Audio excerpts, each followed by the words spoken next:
Assalamu alaikum.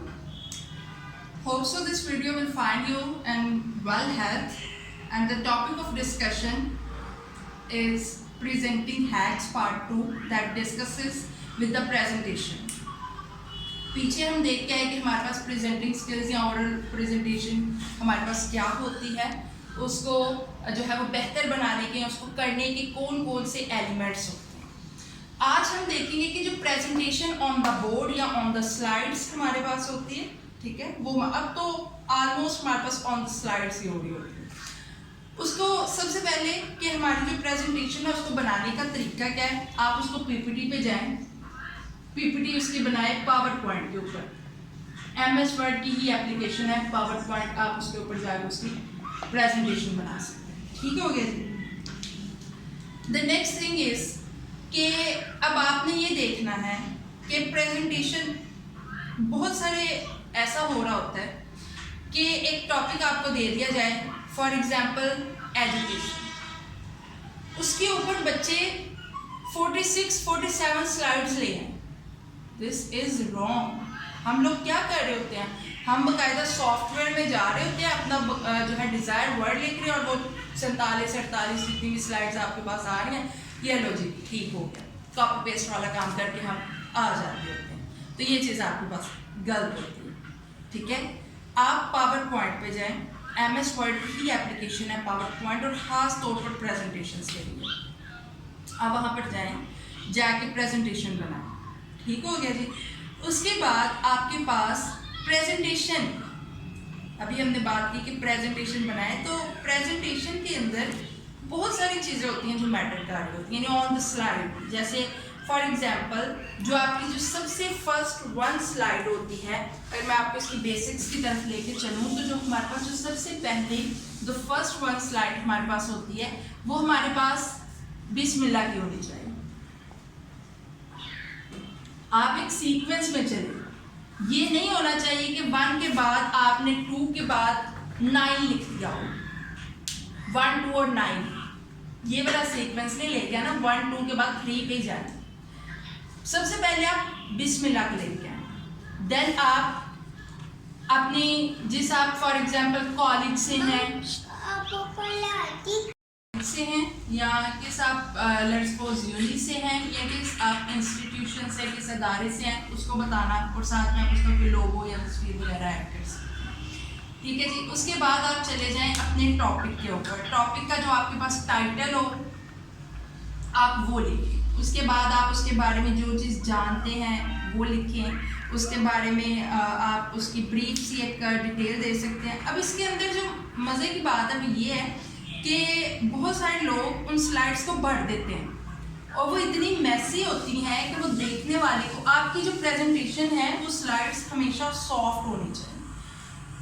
Soft इस sense में होनी चाहिए कि आपने जो स्लाइड्स बनाई उसका जो आपने डिज़ाइन लिया या फिर आपने जो उसके अंदर कलर कम्बिनेशन रखा वो आपके पास सॉफ्ट हो। जैसे अगर मैं आपको बताऊं तो हम प्रेजेंटेशन के लिए जो मोस्टली कलर कम्बिनेशन यूज़ कर रहे होते हैं वो वाइट और ब्लू का कर रहे होते हैं, यानी वाइट और ब्लू को मिला के जब आप कम्बिनेशन करते हो तो वो एक बहुत आंखों को सॉफ्ट गुजरने वाला अमल होता है, वहाँ पर वो एक अच्छा इम्पैक्ट डाल रहा होता है। दूसरे नंबर पर जो चीज़ मोस्टली हो रही होती है वो ये हो रही है कि जो आप लफ्ज़ लिख रहे हो प्रेजेंटेशन के ऊपर उसके भी कलर की तरफ चले जाते हैं। उसके भी ये बात याद रखें कि अगर आपने स्लाइड को पहली स्लाइड के शुरू में आपने जो है वो लिया है टाइम्स न्यू रोमन, जो कि हमारा मोस्टली यही टाइम्स न्यू रोमन हम फॉलो कर रहे होते हैं, तो टाइम्स न्यू रोमन में ही पूरी प्रेजेंटेशन होनी चाहिए। ऐसा नहीं होना चाहिए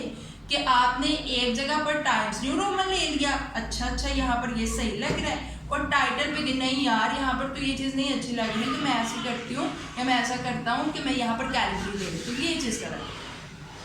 ठीक है, आपको जो है वो अगर आप जिस सीक्वेंस में चल रहे हो, जिस चीज़ को लेके चल रहे हो, आपको उसी चीज़ को लेके चलना होगा। Sequence matters a lot. इसके बाद आपका जो फ़ॉन्ट कलर है, फ़ॉन्ट कलर के ऊपर भी फ़ॉन्ट कलर आपका मोस्टली जो है वो ब्लैक होना चाहिए। लेकिन बाउंड नहीं कर रही मैं कि ब्लैक ही हो, आप अपनी प्रेजेंटेशन के हिसाब से उसके कलर को देख सकते हैं, लेकिन जिस एक कलर में रहें आप उसी में रहें। हाँ, किसी जगह पर आप उसको अट्रैक्टिव बनाने के लिए, ऑडियंस के लिए आप उसको कोई उसमें के कलर्स जो है वो कम्बिनेशन को देख सकते हैं, otherwise black is most preferable. ठीक हो गया जी। उसके बाद अगली जो चीज़ हमारे पास आती है प्रेजेंटेशन के अंदर, वो ये आ रही होती है कि आपका जो फ़ॉन्ट साइज़ है, इसका जो साइज़ है ये भी बड़ा मैटर कर रहा है। साइज़ किस सेंस में होना चाहिए?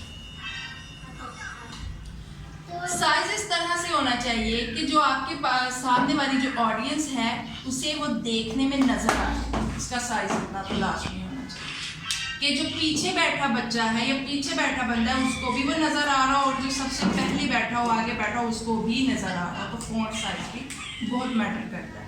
इसकी आसान सी टिप ये है कि जब आप प्रेजेंटेशन बना रहे हो तो आप प्रेजेंटेशन बना के उसे किसी जगह पर रखें, लेट्स सपोज चेयर पर रख लें या किसी जगह पर आप उसको रख लें, और वहाँ से तकरीबन 2 मीटर के फासले पर आप खड़े हो जाएं, या किसी दूसरे बंदे को कहें कि वो 2 मीटर के फासले पर खड़ा होकर देखें कि उसको सही से नज़र आ रहा है या नहीं। तो फॉन्ट साइज भी आपके पास बहुत मैटर करता है, और ये चीज़ बहुत बुरी होती है कि जब आप प्रेजेंटेशन दे रहे हो और पिछले बंदे को समझ ही ना आ रहा वो प्रेजेंटेशन में लिखा क्या होता है। ठीक है। और तीसरी चीज ये है कि आपकी जो प्रेजेंटेशन है वो ज्यादा मैसी ना हो, मतलब पता चलता है कि वो पूरी की पूरी जो स्लाइड है उसके ऊपर आपने जनाब इस तरह वो पूरी वो लिखी हुई है, और आप उन्हीं स्लाइड्स को पकड़ के रीड कर रहे हैं, तो फिर रीड करने की भी क्या जरूरत है? वो प्रेजेंटेशन में काउंट नहीं होता वो चीज। प्रेजेंटिंग का मतलब क्या है? प्रेजेंटिंग का मतलब ये है कि आपको कोई टॉपिक पकड़ा दिया और आप उसको प्रेजेंट करें। आप पीछे से स्लाइडें पढ़ना शुरू हो जाएं या स्लाइड्स को देख के उसको पढ़ना शुरू हो जाए तो वो प्रेजेंटेशन के जुमरे के खिलाफ है, वो तो प्रेजेंटेशन में चीज़ें नहीं काउंट होगी, और ये बहुत ही आप कह लेंगे नेगेटिव मार्किंग आपकी यहाँ से स्टार्ट होती है। तो प्रेजेंटेशन जो है वो आपकी मैसी नहीं होनी चाहिए। आपके पास जो है वो प्रेजेंटेशन की स्लाइड के ऊपर लफ्ज कम लिखे होने चाहिए और एक्सप्लेनिंग ज़्यादा होनी चाहिए, और वो एक्सप्लेन आप खुद करें। ये बात याद रखें कि एक्सप्लेनिंग का काम स्लाइड से नहीं लेना, स्लाइड के ऊपर बिल्कुल टू द पॉइंट बात लिखें और बाकी आप एक्सप्लेन करें। अगली जो चीज़ ये है कि आपके पास जो स्लाइड है, लेट्स सपोज आपकी जो स्लाइड है वो स्लाइड नंबर बहुत मैटर कर रहा होता है, स्लाइड नंबर। और इसमें भी बहुत सारे मोस्टली लोग जो हैं वो गलती कर रहे होते हैं। वो स्लाइड नंबर जब लगा रहे होते हैं तो वो जनाब बिस्मिल्लाह वाली स्लाइड को काउंट कर देते हैं। बिस्मिल्लाह वाली स्लाइड पे जाते हैं, वहाँ पर कर्सर रखते हैं और जाके नंबर पेस्ट कर देते हैं, और वो उधर से आ रहे हैं। और भाई बिस्मिल्लाह वाली स्लाइड पे आप स्लाइड नंबर नहीं लगाते, बिस्मिल्लाह वाली स्लाइड पे स्लाइड नंबर नहीं लगता। स्लाइड नंबर आपका लगता है जहाँ से आपका इंस्टीट्यूशन शुरू होता है, वहाँ से आप अपना स्लाइड नंबर लगाना शुरू करें, और वो ऑन द वे आगे जो है वो आगे जनाब ऑनवर्ड लग रहा होता है स्लाइड नंबर। तो स्लाइड नंबर जो है वो बहुत मैटर कर रहा है आपको अपनी ऑडियंस को अट्रैक्टिव बनाने के लिए, क्योंकि बस दफ़ा आप कह रहे होते जी स्लाइड नंबर दिस, आप वहाँ पर हवाला दे रहे होते। और एक मज़े की बात यह है कि जब आप स्लाइड नंबर लिखोगे ना तो जो सामने वाली ऑडियंस होती है वो इस हिसाब से तो नहीं कि पहली आई दूसरी, वो चेक कर रहे होते हैं नीचे स्लाइड नंबर क्या है, और वो स्लाइड नंबर के अकॉर्डिंग आपसे सवाल पूछते हैं कि जनाब दिस स्लाइड, इसके ऊपर जो चीज़ लिखी है वो मुझे बताए, स्लाइड नंबर दिस। ठीक है, तो स्लाइड नंबर बहुत अहम है। इसके अलावा आप अपनी प्रेजेंटेशन को अट्रैक्टिव, जैसे मैंने अभी कहा कि आप उसको मैसी ना बनाएं, लेकिन आप उसके अंदर पिक्चर्स ऐड कर सकते हैं, बहुत अच्छा इम्पैक्ट पड़ेगा इससे। आप उसके ऊपर जो है पिक्चर्स ऐड करें, आपको कहीं से भी आसानी से अपने टॉपिक से आप जाएं गूगल से, आपको आराम सुकून से आपकी पिक्चर्स मिलेंगी। अगर आप किसी तलीमी अदारे से ताल्लुक़ रखते हैं, यानी एज ए स्टूडेंट मैं बात करूँ कि अगर आप किसी कोई स्टूडेंट हैं और आप प्रेजेंटेशन बना रहे हैं और आप तस्वीरें ऐड कर रहे हैं, तो मेरा मशवरा यही है और मैं ये कहूँगी कि आप उन पिक्चर्स का रेफरेंस लाजमी ऐड करें, यानी आपने वो पिक्चर्स कहाँ से ली। ठीक है जी, ऐसे नहीं कहना भाई मैंने गूगल से ली, मैंने विकीपीडिया से ली, मैंने यहाँ से ली, ये काम नहीं ठीक है। आपने उसका बाकायदा रेफरेंस देना है, भाई ये चीज़ यहाँ से ली। अगर आप किसी इंस्टीट्यूशन या तो वहाँ पर अगर आप रेफरेंस नहीं भी डालते तो वो चीज़ इतनी मैटर नहीं कर रही। ठीक हो गया। नेक्स्ट हमारे पास जो है वो स्लाइड की जो तादाद है, यानी प्रेजेंटेशन के अंदर जो स्लाइड्स की तादाद है वो भी बहुत मैटर कर रही है। आप कम से कम आप इतनी तो उसकी स्लाइड्स रखेंगे जितनी आप बासानी फुली एनर्जेटिक वे में आप इसको बयान कर सकें, और जितनी आपकी ऑडियंस की सुनने की कैपेसिटी है। वो 22-47 स्लाइडें कौन सी ऑडियंस ने बैठ के सुननी है। बस स्लाइड नंबर्स आ गए, पिक्चर्स को आप लगा के अट्रैक्टिव बना सकते हैं, और पिक्चर्स जितनी आप लगाएंगे ना ये आपका इम्पैक्ट भी अच्छा डालती है। प्रेजेंटिंग जो आपके पास आगे ऑडियंस बैठी होती है उसको बड़ा अच्छा इम्पैक्ट डालती है। ठीक हो गया जी। एंड पे आप जो है वो थैंक यू की और एनी क्वेश्चन की स्लाइड लास्ट में ऐड करें, पहले एनी क्वेश्चन की करें देन थैंक यू की, वो भी एक बहुत अच्छा इम्पैक्ट डालती है। तो ये तो थी जी जनाब प्रेजेंटेशन को बनाने का तरीका, या उसके अंदर आप कौन से स्लाइड्स को ऐड कर सकते हो और किस तरह का मटेरियल आप उसके ऊपर डाल सकते हो। और एक बात याद रखें कि जो भी आपका टॉपिक है उससे रेलिवेंट मटेरियल ऐड करें, इरेलीवेंट मटेरियल की गुंजाइश नहीं होती। ठीक है, तो आप उसको रेलिवेंट जो है वो मटेरियल डालें प्रेजेंटेशन के अंदर। हाँ, अगर आपने कोई ऐसी चीज़ कोई जनाब कोई आपको याद आ रही है कि भाई ये वाला लतीफ़ा सुनाओ तो ऑडियंस अट्रैक्ट हो जाएगी, तो वो बोलने में सुना लें, बिल्कुल स्टार्ट में सुना लें, अपने टॉपिक के रेलिवेंट कोई चीज़ सुना लें, या कोई अक़वाले ज़रिए कुछ इस तरह की चीज़ है वो आप बिल्कुल स्टार्ट में बोलने में कर लें, लेकिन लिखने में ये काम ना काइंडली। ठीक हो गया जी।